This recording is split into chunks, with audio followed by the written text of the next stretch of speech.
Congratulations PNP responders. Samantala, ipinaabot ni PNP Chief Ronald Bato de la Rosa at Abraham Mitra ng Malacanang ang taos-pusong pasasalamat sa pagkakaroon ng basketball tournament ng mga public servants na ang layunin ay makatulong sa kapwa. Narito ang report ni Aiko Miguel.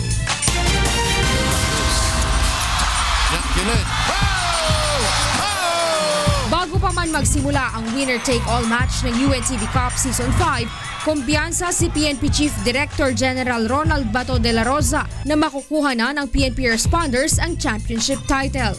I told my boys to give their best, give it all.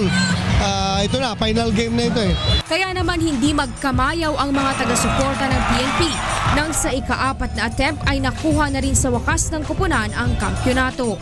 Alam natin matagumpayan natin at tayo magiging champion sa season na ito.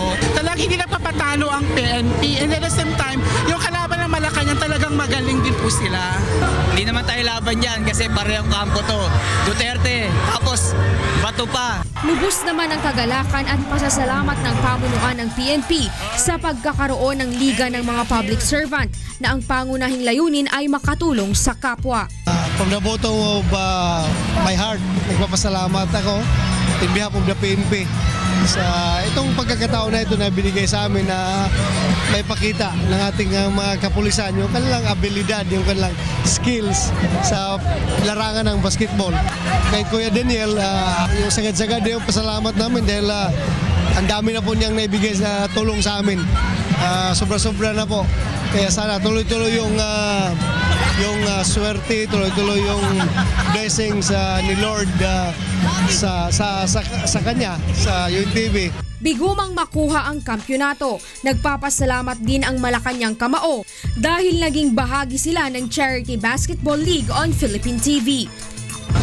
We want to take this opportunity to thank you for bringing us together with our co-workers in government.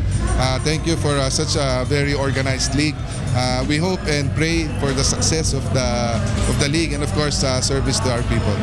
Samantala, kahit itinanghal ng kampyon, hindi pa rin titigil ang PNP Responders na lalo pang palakasin ang kupunan para sa susunod na season ng ligang may puso para sa serbisyo publiko. Ang PNP Responders, of course, magbibigay pa rin sa inyo ng excitement pagdating ng game. Kita nyo kanina, ang ganda ng laro natin. So, yung intensity na ginagawa namin will be doubled siguro sa mga darating na panahon. Aiko Miguel, UNTV News and Rescue, Quezon City.